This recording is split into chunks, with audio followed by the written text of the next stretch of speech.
Mansarovar complex में स्थित, जिसका नाम है ADC India fishery and trading OPC private limited, जिसके ओनर है मिस्टर देवेंद्र जायसवाल जी। अच्छा, तो इसमें जो कंपनी आप बता रहे हैं, इसमें क्या कुछ मामला है और किस प्रकार से आप बताना चाहते हैं कि फ्रॉड जो हुआ है आपके साथ, वो किस प्रकार का है और कैसे हुआ है? जी, बिल्कुल, क्योंकि मामला जो है वो आज से कुछ महीने पहले मैंने यूट्यूब के माध्यम से कमालुद्दीन जी का नंबर मुझे मिला था, जिसमें मैंने कॉन्टेक्ट बेस्ड फार्मिंग का प्लान देखा था। अच्छा, तो ये कमालुद्दीन कौन है? मतलब आगे चल के क्या इनका रवैया था और क्या इनकी भूमिका रही? कमालुद्दीन जो हैं वो कंपनी के एक एजेंट हैं, जो कि सिवनी मध्य प्रदेश के रहने वाले हैं, सिवनी, ठीक है। और उन्होंने मुझे इस कंपनी का बिजनेस प्लान बताया था कि अगर आप कंपनी में 11 लाख रुपए इन्वेस्टमेंट करते हैं तो कंपनी आपको 18 महीने तक 1,35,000 रुपये पर महीने देगी। कुल मिला के लालच दिया गया आपको, ठगी के लिए एक प्लेटफॉर्म तैयार किया गया और आपको उस लालच में फंसाया गया। आप यही कहना चाहते हैं? क्योंकि मुझसे जो इन्वेस्टमेंट कराया गया है, मुझसे 2 एकड़ के लिए कराया गया, यानी कि मुझसे जो इन्वेस्टमेंट लिया गया है 11-11 लाख के दो, जिसमें उन्होंने एक बोला था कि कंपनी लोन भी देगी, लेकिन ऐसा कुछ नहीं है। मेरे से टोटल 10,10,10,000 रुपये लिया गया है, जिसमें से 2 लाख रुपए कैश के रूप में लिया है तालाब खुदाने के नाम पे। और उसका कोई रसीद वगैरह आपके पास ऐसा कुछ तो नहीं? नहीं, मेरे पास रसीद नहीं है, लेकिन मेरे पास फोटो है जो मैं उन्हें पैसा दे रहा हूँ। अच्छा, उसका सबूत है आपके पास कि आपने कैसे दिया है? और बताइए बाकी क्या जानकारी? और बाकी जानकारी ये है कि कंपनी ने जो कमिटमेंट की थी कि 45 दिन के बाद मैं आपको पहली किस्त दूंगा, उसके बाद हर 30 महीने के दरमियान मैं आपको 1,35,000 रुपये 18 महीने तक दूंगा। जब प्रोजेक्ट पूरा 18 महीने के बाद कंप्लीट हो जाएगा तो 11% की आपके टोटल प्रॉफिट से हिस्सेदारी रहेगी। तो ये जो पूरा मामला है, तो मैं ये जान कहाँ से हुआ?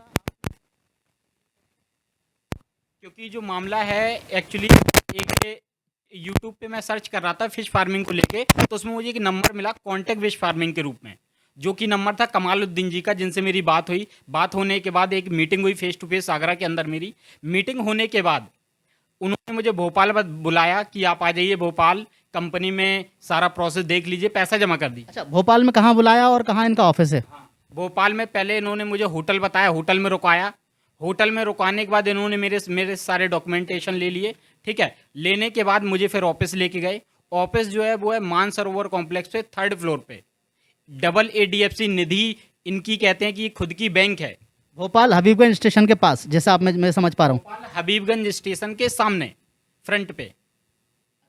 तो और क्या जानकारी इसमें, और आपके साथ और कितने लोग हैं जो जुड़े हुए हैं और जिनको लोगों को धोखा दिया गया है? कुछ और बता पाएंगे आप इसके बारे में? बिल्कुल सर, मेरे साथ साथ मेरे जैसे लगभग, मैं भोपाल में पिछले 1 महीने से हूँ। उसका रीज़न ये है सर, क्योंकि जब मैं पिछली बार आया तो जब मेरी बात नहीं हुई, इनके कमिटमेंट के अकॉर्डिंग बात नहीं हुई, तो मैंने बोला कि मेरा पैसा वापस कर दें। तो पैसा देने के नाम पे मुझे 3-4 दिन घुमाया गया, बाकी धमकी भी दी गई। ऐसी ऐसी बात बोली गई कि मैं कैमरे के सामने नहीं बोल सकता। लगभग किस प्रकार की धमकी? कुछ रसूखदारों का नाम बताया या कुछ किस प्रकार से डराया धमकाया? थोड़ा सा खुलकर बताइए एक्चुअली। बोले कि जिस जगह आप बैठे हैं ये जगह मेरी है। अब आप बाकी समझदार हैं कि इसका मतलब क्या होता है। कि बोले कि यहाँ वही होगा जो मैं चाहूँगा। आगे फिर आपने और किसी से भी इसके बारे में शिकायत की या कहीं आप गए? नहीं, शिकायत के लिए नहीं, इन्होंने उस टाइम मुझे चेक बना के दिए। चेक जैसे ही मैंने अकाउंट में लगाए, दोनों चेक बाउंस हो गए। अभी तक वो बाउंस ही हैं, वो चेक आपके पास हैं।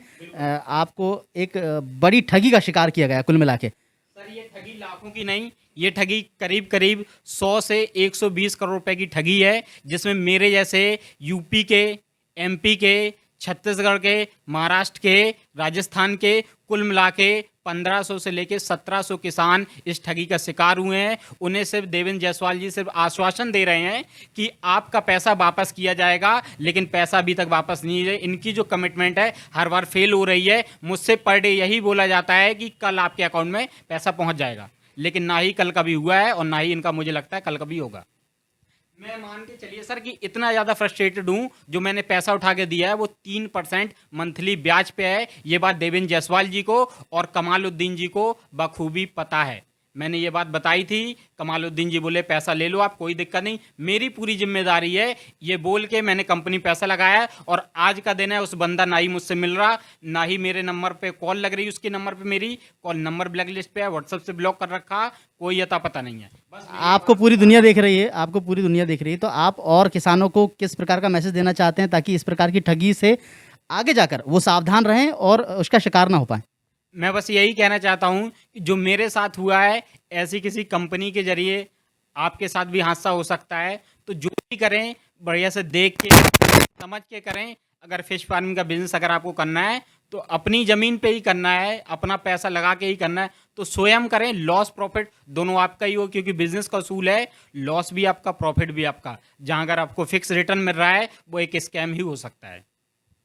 और भी लोग हमारे साथ देख रहे हैं, आप साथ में हैं, तो कुछ और लोग कह सकते हैं, इसके बारे में कुछ जानकारी है तो आप बताइए। जी, जहाँ तक देवेंद्र जायसवाल का सवाल है, ये इनका एक लीडर, इनका एक एजेंट आगरा आया था, उसका नाम राम रहीस पाल था। वो आया, होटल में रुका, उसने किसी के माध्यम से मुझे बुलवाया। मैं तो अपना बिजनेस कर रहा था आगरे में, उन्होंने बुलवाया कि आप आइए, एक बहुत अच्छा प्रोग्राम है आपका, बहुत अच्छा आपको प्रॉफिट मिलेगा। तो मैं मिलने गया उनसे, तो वो लोग आगरा होटल में मेरे को बुला के सारा बताए कि आप मछली का काम करिए, मछली पालन का काम करिए, इसमें हम आपको फिक्स रिटर्न देंगे। तो मैंने उनसे पूछा कैसे आप रिटर्न देंगे, तो उन्होंने बोला हमारे दो प्लान हैं। एक तो 5.5 लाख रुपए का प्लान है, जिसमें हम 1 बीघा में आपको तालाब खुदवा के अपने बच्चे डलवाएंगे, आपको 5.5 लाख रुपए देने होंगे, और उसके एवज में आपको 70,000 रुपये महीना हम आपको रिटर्न देंगे। फिर आपने उसका कितना इन्वेस्टमेंट किया उनके पास? मैंने इन्वेस्टमेंट में ज़्यादा अभी नहीं, इनिशियल मैंने 2 लाख रुपए डाले थे। 2 लाख रुपए डालते ही मुझे मालूम पड़ा कि कंपनी बंद हो चुकी है। चूँकि मैं आगरा का रहने वाला हूँ, तो मुझे जैसा न्यूज़ चैनलों से और पेपर के माध्यम से मालूम पड़ा कि ये ठगी के शिकार हो गए हैं बहुत सारे किसान भाई। तो मैंने 2 लाख रुपया जो एडवांस डाला था, वो 2 लाख रुपया मेरा फंस गया। उसके बाद मेरे को जैसे ही सूचना मिली, मैं सचेत हो गया, मैंने आगे पेमेंट नहीं डाला। अब मैं उन राम रईस जी को बोलता हूँ कि सर, आपने इतने बड़े बड़े सपने दिखाए थे करोड़पति बनाने के, तो वो सर अब वो फ़ोन नहीं उठाते हैं। और देवेंद्र जायसवाल तो बहुत ज़्यादा धमकी देता है। अभी हम लोग भोपाल आए हुए हैं, कई चक्कर लगा चुके, 60-70 हज़ार रुपये हम अपने ट्रैवलिंग में और आने जाने में खर्च कर चुके हैं। लेकिन वो देवेंद्र जायसवाल जी को इससे कोई लेना देना नहीं है। वो अपने उनके पास गए, हमने कल भी उनसे कहा कि सर आप हमसे हमारी 2 मिनट बात सुन लीजिए। बोला कोई बात मैं नहीं सुनूंगा, आप लोग जाइए, मेरा आपका कोई पैसा ऐसा नहीं है मेरे पास, आपका जो आपसे जो बन पड़े वो कर लेना। मेरे बड़े बड़े नेताओं से संबंध है, मैं देख लूंगा तुमको, मैं तुमको उल्टा फंसा दूँ। कुल मिला के नेताओं की धमकी दी गई है और किसी भी प्रकार से बस शांत कराने की कोशिश की गई है ताकि किसान अपना पैसा वापस ना मांगे। जो ठगी हुई है उनके साथ, उसका वो शिकार हो चुके हैं, काफ़ी प्रताड़ित हैं, फिर भी उनको धमकी दी जा रही है। और लोग हमारे साथ जुड़े हुए हैं, आप कुछ कहना चाहेंगे इस मामले पे? यही कहना चाहूँगा कि ये बहुत बड़ा स्कैम है, लोगों को ठग रहे हैं। कई लोगों ने तो इतना इंटरेस्ट पे उठा के लिया है कि उनके पास तो अब इंटरेस्ट देने के पैसे भी नहीं है, वो उसका मुँह क्या देंगे पूरा पैसा। वो तो जहर खाने तक की लोगों को किसानों पे नौबत आ गई है। 2-3 किसानों को तो मैं जानता हूँ, मैं खुद मैंने पैसा दिया हुआ है और मैं इतना परेशान हूँ, 5 चक्कर लगा चुका हूँ भोपाल के, कुछ भी नहीं है। कल मैं उनके ऑफिस में गया था, अब तो उन्होंने बाउंसर रख लिए हैं लंबे लंबे। अगर उनसे कोई बात करने जाए तो उनके हाथ ही इतने बड़े हैं कि उन तक पहुँच ही नहीं सकते हैं। उनकी हाइट वगैरह, अब तो वो गन लेके चलते हैं, वो किसी की सुनने वाले ही नहीं है, सिर्फ धमकियाँ देते हैं। हमारे पैसा वो खा चुके हैं, हमारा पैसा क्या, वो बहुत ही लोगों का खा चुके हैं। कुल मिला के शासन प्रशासन मौन है और